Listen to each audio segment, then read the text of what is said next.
My name is Richard Weitz. I am the director of the Center for Political Military Analysis here at Hudson Institute. Today I have the opportunity to host a distinguished group of international experts to introduce you to our new report on managing China-related proliferation challenges. The research for this report was generously funded by the Counterproliferation and Arms Control Center, part of the United Kingdom's Foreign, Commonwealth, and Development Office. Given our limited time today, we hope to tantalize you with some observations to entice you to read the entire report, or parts of it, which will be posted on the Hudson website.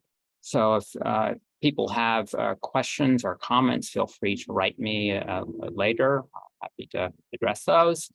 You'll see that the report is comprehensive. We tried to look at both the question of China's impact on vertical proliferation, it's how its buildup was affecting pressures to increase nuclear forces in many countries, as well as the potential for horizontal proliferation, the possible effects of China's policies on states of proliferation concerns, such as North Korea and Iran, and also the risks of diversion of nuclear materials and technologies to non-state actors, particularly terrorists.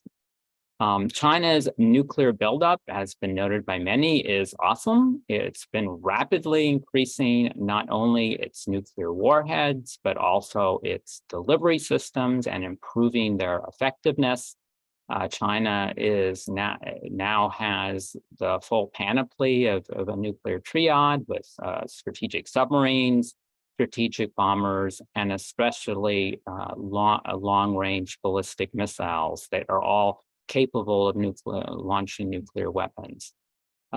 We also have seen China still, despite this buildup, refuse to participate in nuclear arms reduction talks formally, or even through engage with many countries on risk reduction measures.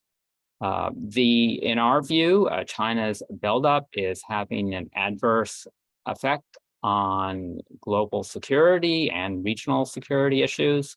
It's complicating the military planning of states. It's increasing strategic unpredictability.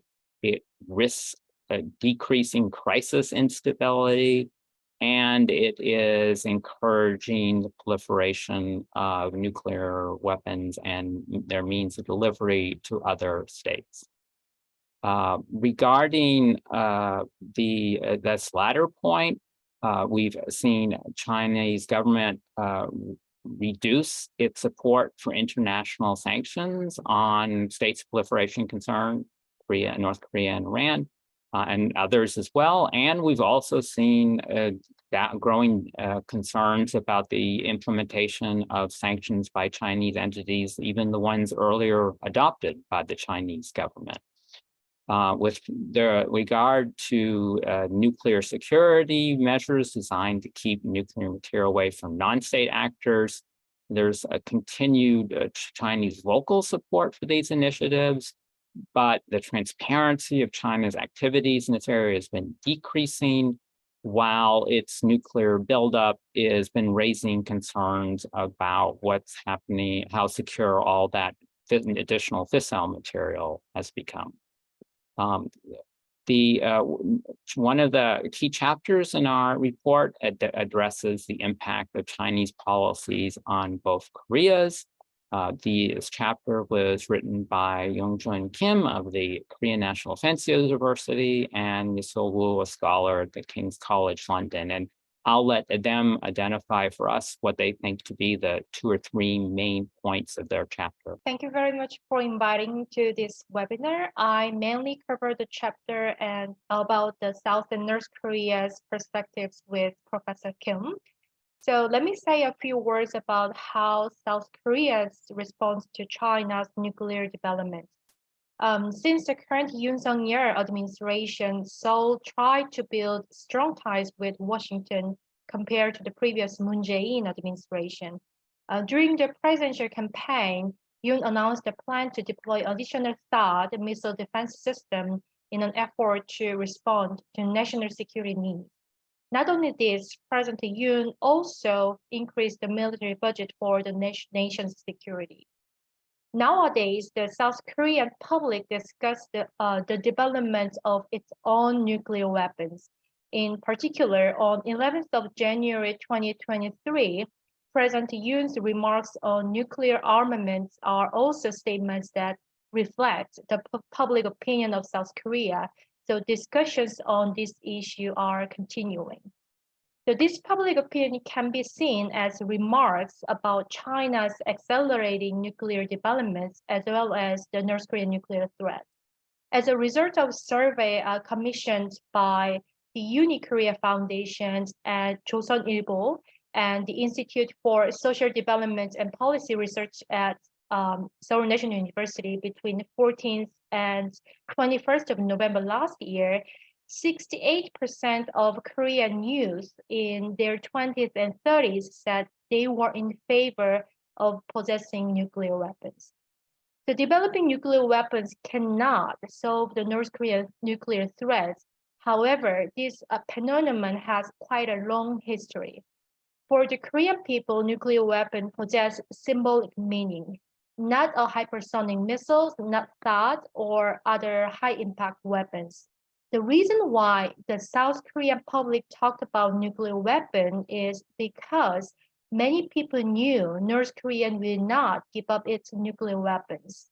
Also, the Russian invasion of Ukraine has sent a warning that if a conflict over Taiwan will arise, there is a possibility of North Korea attacking South Korea. Therefore, this current public opinion can be seen as reflecting the people's concerns not only about the North Korean nuclear threat, but also from a long-term perspective as a measure to prepare for China's accelerating nuclear development and Northeast Asia security more broadly. So the view that China's nuclear development is challenging along with the North Korean nuclear threat is quite common. The one reason for this is that China and Russia exercise their veto power over the sanctions resolution against North Korea. Therefore, President Yoon has a clearer stance about the North Korean nuclear threat and China's nuclear development. That's it from my side, and Professor Kim will explain more about North Korea's perspective. Yeah, and he explained how Chinese nuclear development impact on North Korean view. There is no official document or response of the North Korean government to Chinese military power rise or nuclear power rise. But for the long history between the PRC and DPRK, we can simply assess on the how North Korean perspective on the Chinese nuclear rise. It is we can express about double-edged sword because North Korea definitely happy to have a more strong neighbor against especially ROC, US, Japan security cooperation. But interestingly, at the same time, North Korea has unhappy about the too much strong Chinese military power because the history of PRC and DPRK relation clearly shows North Korea always has a fear about the too much strong Chinese military power because of possible political intervention into the North Korean domestic politics. For example, 1956 military coup against Kim Il-sung as a more pro-Chinese faction of North Korean politician tried to do. And that's why Kim Il-sung decided to the withdrawal of all Chinese voluntary forces in the late 1950s. Eisenhower introduced the tactical nuclear weapons to the South Korean territory. And recently, Kim Jong-un purged Jang Song-taek, his uncle, for the name of the too much close to Chinese political faction and Chinese politician. So this kind of feeling is the North Korea to feel about the Chinese military power. Even during the international sanction early 2000, especially strong participation of the China and Russian government at the time, North Korea moved to the KPA forces near by the Yalu River. So this kind of example also supported the North Korean view.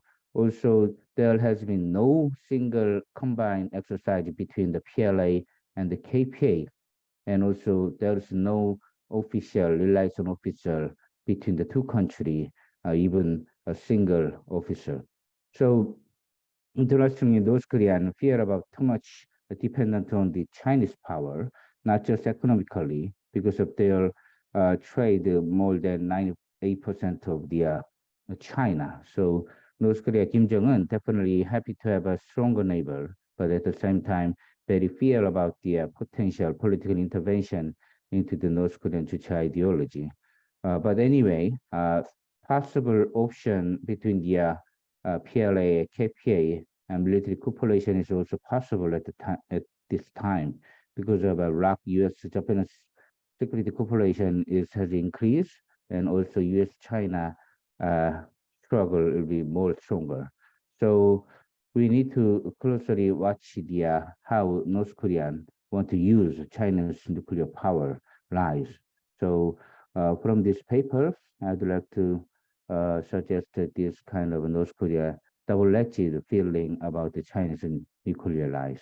I'll stop here. Thank you very much for that interesting discussion. The next chapter of the report was written by Hudson Institute Japan Chair Fellow Komei Isozaki, and I'll let him share with us what he thinks were the key insights from his research. Thank you, Richard, and thank you, everyone. Thank you for inviting me to this important project and this event as well. So Japan's policies about the Chinese nuclear force development has not been really targeted in the past. But however, China's growing military capabilities, including its nuclear buildup and North Korea's increasing nuclear missile capabilities and Russia's most recent aggressive behavior in Ukraine, I think it has been a major driver in forcing Japan to fundamentally transform Japan's defense policy in the post-World War II period. Japan's disarmament and non-proliferation policy was very strong and has a strong root in the Japan's unique experience at the end of World War II, where Japan received some atomic weapons attacks in the cities like Hiroshima and Nagasaki. And so Japan's commitment to nuclear disarmament was really strong, despite growing threat surrounding countries. However, Japanese policymakers made unprecedented decisions recently to increase large-scale increase of defense budgets, doubling it by 2027, and acquire capabilities, including counter-strike systems and counter-strike capabilities, and we call it standoff missiles. And these developments surrounding countries push Japan to remodernize. Of course, all the points we have seen in the strategy documents released last December were reflection of the Japan's struggle to reform and develop security strategy and capabilities in the past 2 or 3 decades. But I think the last year's Russia's aggression into Ukraine territory is, I think, a fundamental, also maybe final push to Japan's public to realize aggression in what by the nation states could occur under the UN charters. And even Japan expressed its worry about even the international order supported by UN charter may be violated, explicitly violated by UN Security Council members. So they use the word, this is the most severe environment since the end of the World War II. And in looking back to history, so Japan was in the 1960s when it was discussing the joining a non-proliferation treaty, NPT treaty process. China will be formally recognize a nuclear power, whereas Japan did not have such capabilities. And in that process, also later 1960s and early 1970s, Japan was normalizing relationship with China, People's Republic of China, as a sole government of Chinese territories. And so during that process, the leaders of two countries discussed the dealing with nuclear weapons. And Chinese, it is reported that the Chinese leaders, Zhou Enlai, a prime minister at the time, promised to Prime Minister Kakure Tanaka that the China's military capability would be minimum and only for minimum counter-strike or deterrence against the United States. They would not use against Japan. And Japanese side said reportedly that Japan have capabilities and the technology to develop nuclear weapons, but they wouldn't trusting China's commitment. However, in the past, particularly after the 2000s and maybe last 5 years, China's very rapid growing capabilities may have, I think, broke that so-called gentleman's agreement between the People's Republic of China and Japan, that China's nuclear capability is a minimum. So China's non-first-use policy is still maintained, but I think looking at their capabilities and their behaviors in East and South China Seas about aggressive activities, so that is made Japanese public and policymakers really worry about the Chinese capabilities. So, so those developments pushed Japan to transform its sort of prohibition to counter-strike capabilities. So I should mention that Japan's defense policies has consistencies. So, so legal framework has not changed since 2016, when Prime Minister Abe introduced the so-called collective self-defense, so exercising a limited collective self-defense. That was a controversy at the time, but at this time, there was no such big resistance from the Japanese public at the time, last December, because of those, I think, worsening international situations.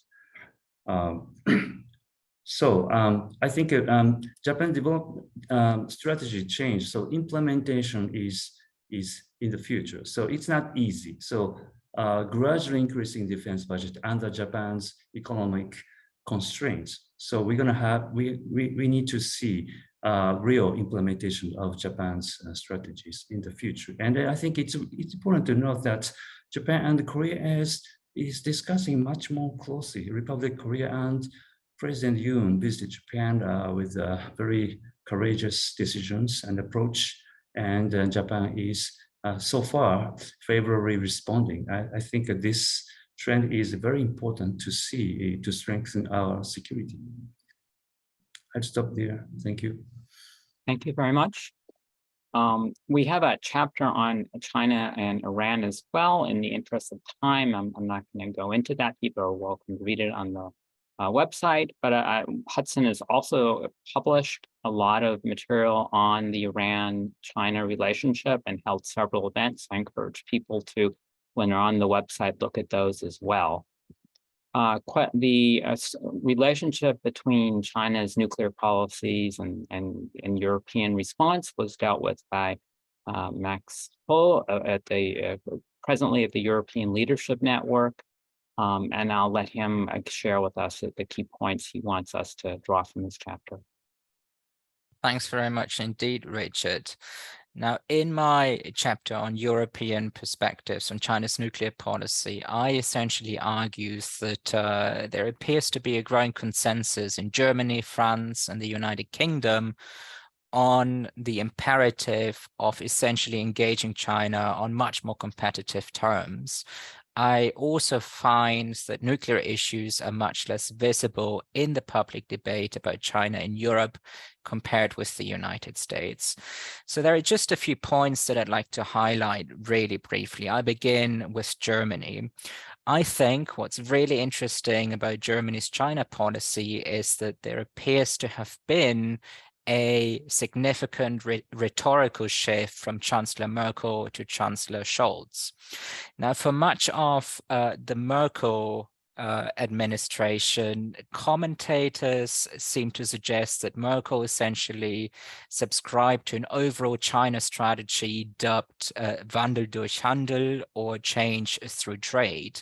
But that is not actually the case. Merkel herself described her China strategy and her Russia strategy, for that matter, in much more nuanced terms. Merkel said after leaving office that, quote, "I didn't believe in Wandel durch Handel, but in Verbindung durch Handel, or connection through trade."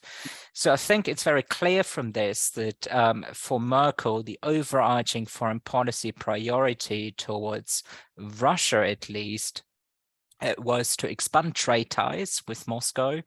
But instead of hoping that increasing economic linkages would deliver political liberalization, Merkel's aim overall, I think, was to stabilize Russia-West relations, while at the same time, of course, boosting Germany's economy. And I think it's the very same logic that also guided Merkel's China policy. Since Merkel left office, there were a number of turning points in Germany's policy towards China. In the interest of time, I'll just pick out one really quickly. I think there was a major shift in German foreign policy towards Russia with Russia's invasion of Ukraine in February 2022, which led Chancellor Scholz to declare a new era of German foreign policy called Zeitenwende. Some of the core characteristics of this turn in German foreign policy were not only the creation of a special fund of 100 billion euros to close capability gaps in the armed forces, but also the adoption of a much more hawkish stance toward Russia, as well as the scaling back of economic ties with Russia. So when we look at the latest trade data between November 2021 and November 2022, German exports to Russia were actually down 52.8%, and German imports from Russia were down by 56.2%. I think it's obvious that Scholz's Zeitenwende has implications for his China policy as well. Indeed, he actually wrote an article in Foreign Affairs in January setting out his thinking on China. And what's interesting in my view is that he doesn't really give in to pressure from the public debate in Germany to scale back on economic interdependence with China. Instead, Scholz says that, quote, "While Germany and its partners in the EU, the United States, the G7 and NATO must protect our open societies, stand up for our democratic values and strengthen our alliances and partnerships, we must also avoid the temptation to once again divide the world into blocs."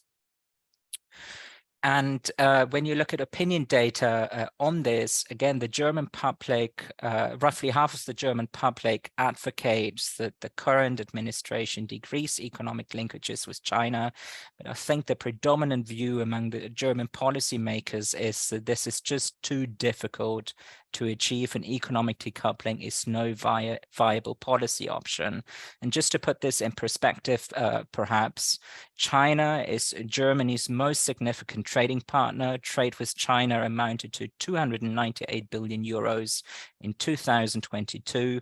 By comparison, trade with Russia in 2022 was only 49 billion euros. So I think there is a sense there that decoupling from Russia was just about possible, but decoupling economically from China would be too difficult and too costly for the German economy to achieve. So all of this essentially is a long way of saying that rhetorically, no doubt,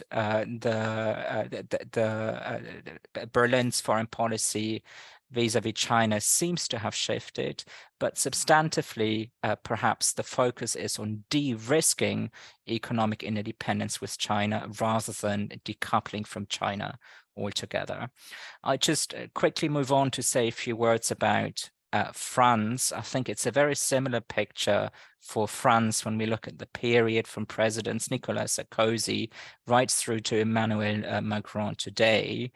What I would say is that France has a distinct focus on pursuing autonomy in its relationship with China. France is very keen to highlight that it has an independent China policy that neither aligns with the United States against China, nor aligns with China against Western allies.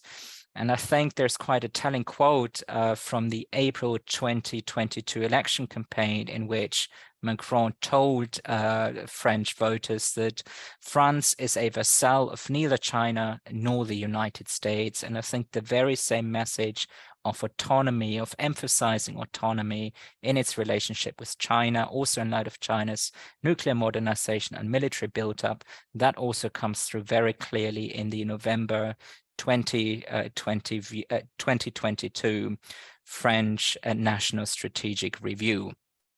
And of course, a final point on France really quickly is that when we look at China's nuclear modernization, French observers are very keen to highlight that France has dismantled its facilities for the production of fissile materials completely, whereas China, of course, is the only P5 state that has thus far not adopted a moratorium on the production of fissile material for weapons purposes. So that, of course, is a major concern. And finally, really quickly about the UK, I think on the whole, we see quite a similar policy shift, at least in the rhetoric, in British relations with China. If we look at the period under Prime Ministers Gordon Brown and David Cameron, there appears to have been a so-called golden era in UK-China relations, but that golden era appears to have ended during Prime Ministers Theresa May, Boris Johnson, Liz Truss, and most recently Rishi Sunak. Now, there are a number of reasons for that. One of which, of course, is that one of which are bilateral UK-China issues, such as the 2020 Hong Kong National Security Law, which the UK deems a clear and serious breach of the UK-China agreement governing the transfer of sovereignty to Hong Kong.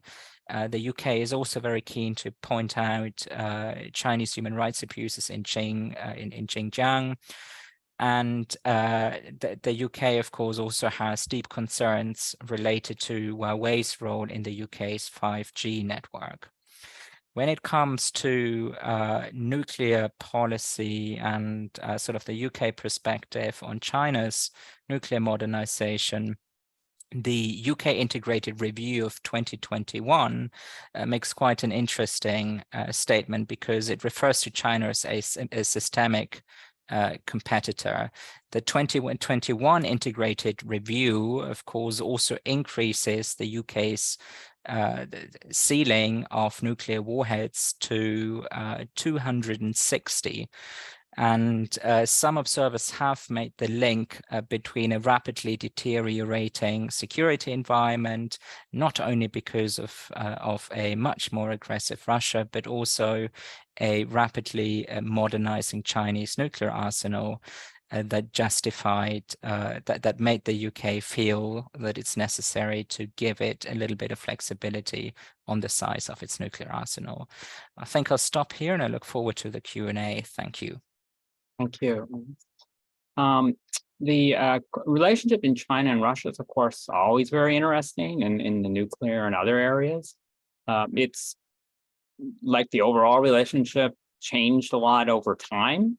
Initially, as following the establishment of the People's Republic of China, the Soviet Union was very supportive of China's nuclear aspirations and helped China launch its nuclear program, help the PRC learn about how to make a bomb, how to do nuclear enrichment, and so on.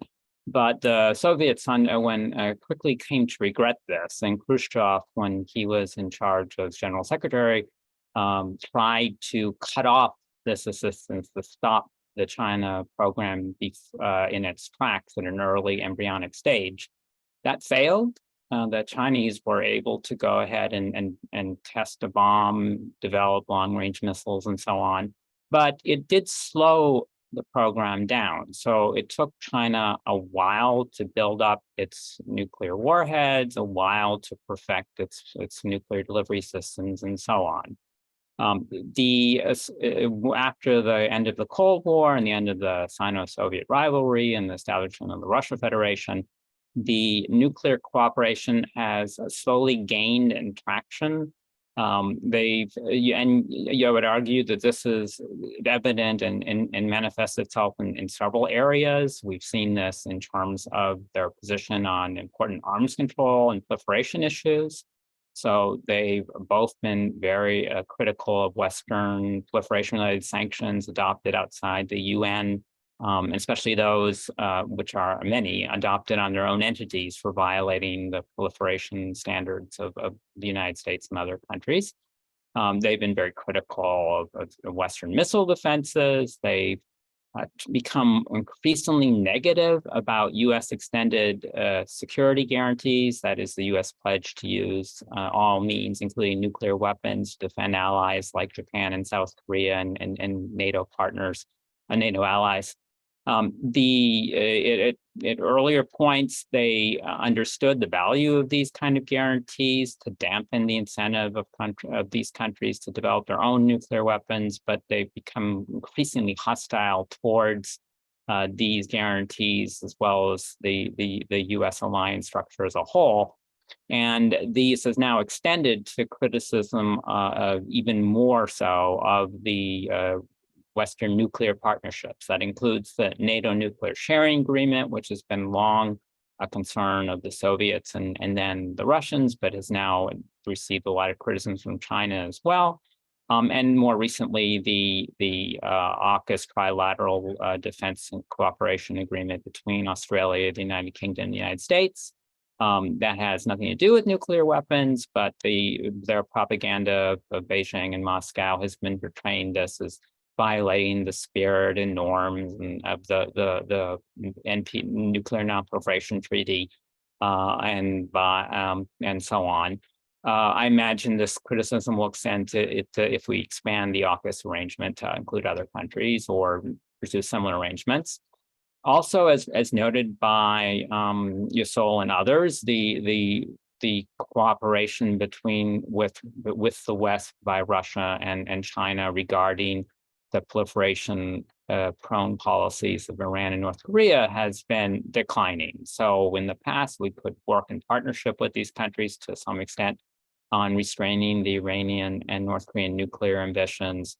This is clearly weakened, particularly in the case of related technologies such as the missile developments of these two countries. And this could become even more serious a problem as we go forward with, for example, the support Iran and North Korea is giving to Russia in its aggression against Ukraine. We've also seen direct Russian help to areas that are useful and arguably critical for the improvement of the Chinese nuclear deterrent. This includes helping China build its missile launch train early warning system. President Putin acknowledged this assistance a couple of years ago, and apparently it's been proceeding as planned. And we've seen increased concerns lately about Russia's plan, the agreement, for example, with the Russian nuclear agency Rosatom to provide the Chinese nuclear corporations with mixed oxide fuel that would allow the Chinese to run the fuel through their breeder reactors and produce even more separated plutonium, which can be used as a fissile material. So in the past, one main bottleneck on the expansion of the Chinese nuclear force has been in their limited amount of fissile material. But as Max noted now they refuse to adhere to a moratorium and fought against this very vigorously at the recent NPT review meeting. And they're also not transparent on what they're doing in this area. And if they receive the assistance with Russia with their breeder reactors, they'll be able to produce substantial quantities of fissile material.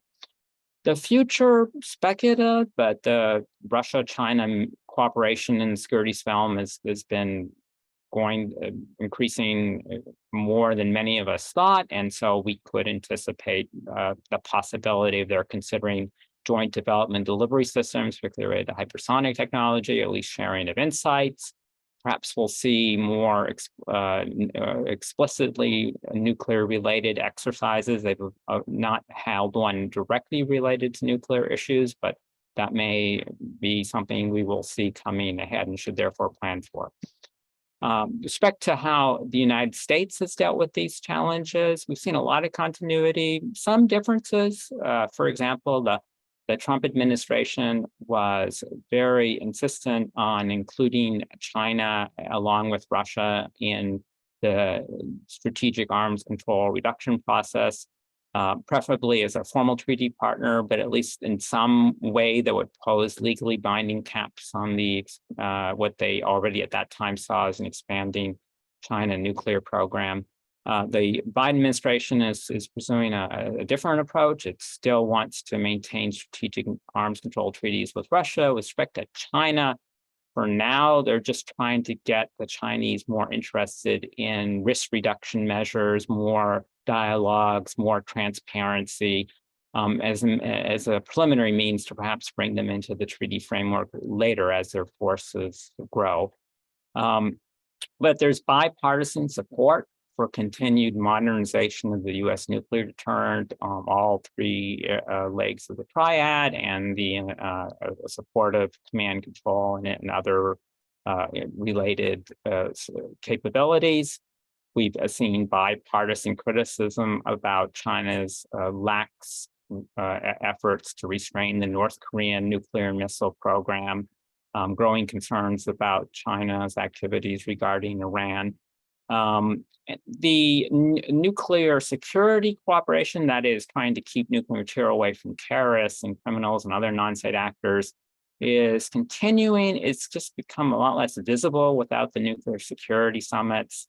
But even regardless of that, there's also the problem the Chinese are just less transparent about many of their nuclear activities, such as their increased fissile material production. Which leaves in doubt how secure all this new fissile material really is. We've had some conclusions and recommendations in the report with regard to vertical arms control, how to deal with the growing China's nuclear weapons capabilities. It's hard to see how we're going to maintain a comprehensive, legally binding strategic arms control process unless China participates in some way. I mean, ideally as a formal member of a New START type treaty, or perhaps there's some way to close legally binding caps, but still allow them to maintain some distance from a treaty, maybe sign a protocol or something. But without any formal limits on China's nuclear arsenal, it's hard to see how we're going to get comprehensive treaties in the future, because it's just very difficult to envision Russia and the US agreeing to limit their forces if China is unlimited. We tried that with the INF treaty and it didn't turn out too well.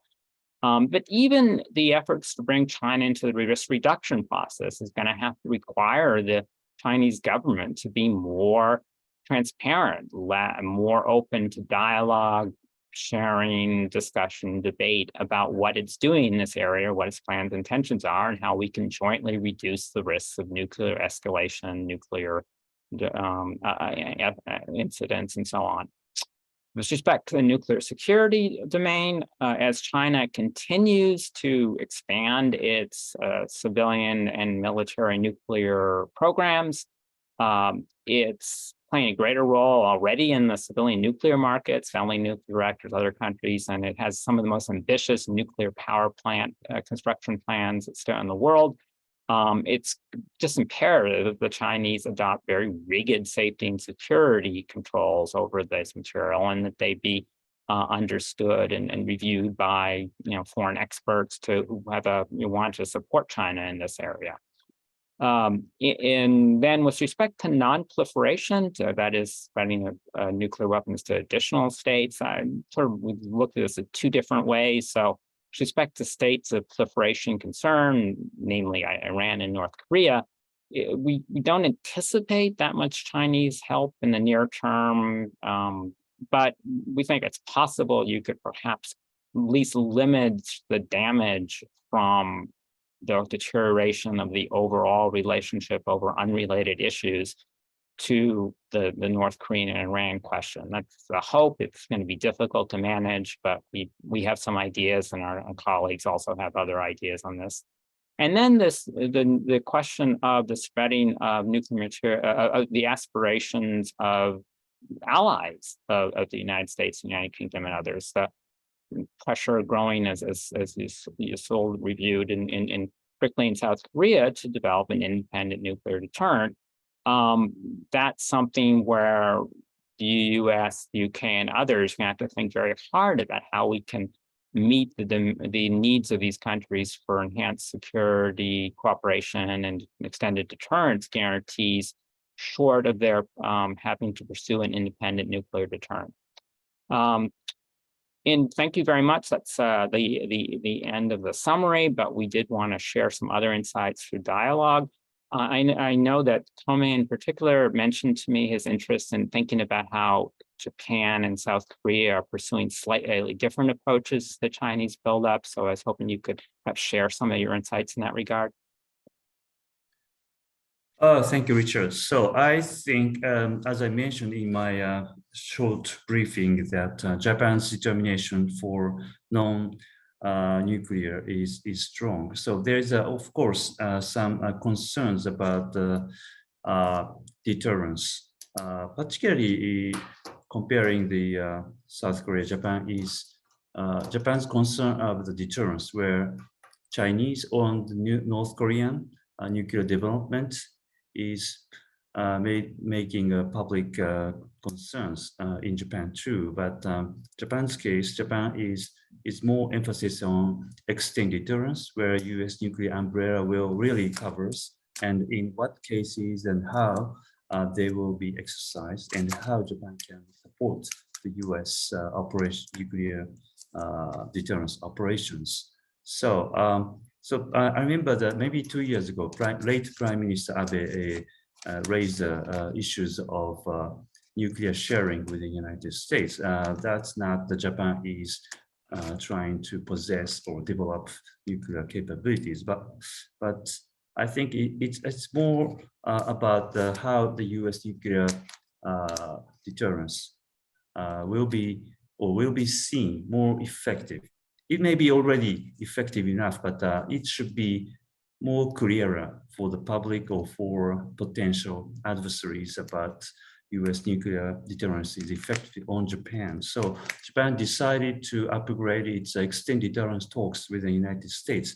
We have been conducting those talks at the official levels for maybe at least a decade.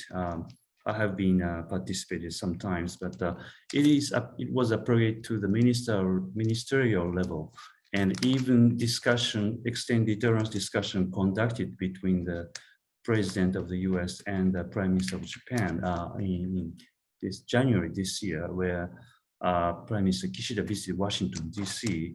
And then the same month before the summit, 2+2 meetings where foreign and defense minister of both countries met in Washington, D.C. and confirmed their commitment to extend deterrence. So that's maybe different from the South Korea's response to deterrence. Maybe another difference would be about the Chinese nuclear development. So it seems South Korea has more emphasis on North Korean missiles and nuclear development.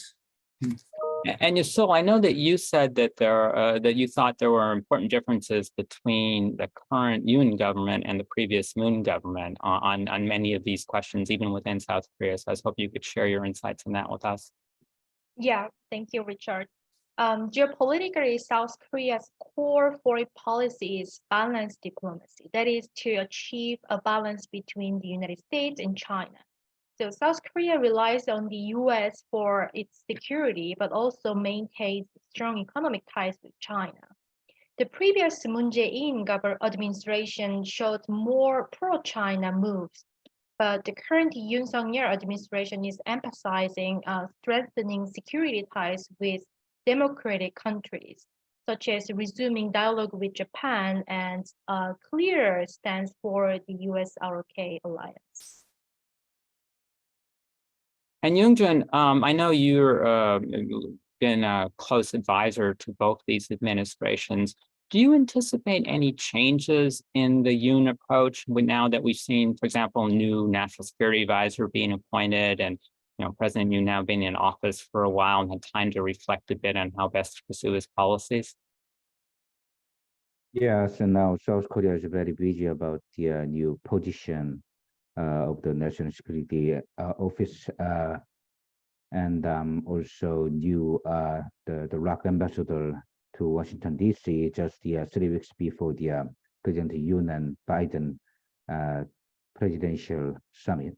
So yeah, but Yoon Suk-yeol's philosophy is very clear. So he tried to focus on the better ROK-Japanese relation regarding to the trilateral security cooperation against the definitely clearly openly North Korean threat, but potentially Chinese nuclear and military threat as well.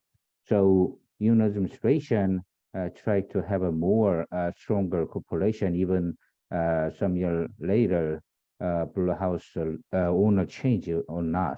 So now it's institutionalization of a trilateral security cooperation. Also, cooperation with the NATO country as well will be top priority for the Yoon administration. So it is clearly different from the Moon Jae-in administration, but definitely it is a similar sort of about the denuclearization process to North Korea, even though South Korea has a nuclear deterrence debate, including already Dr. Weitz explained about NATO-style nuclear sharing and also South Korea nuclear armament debate.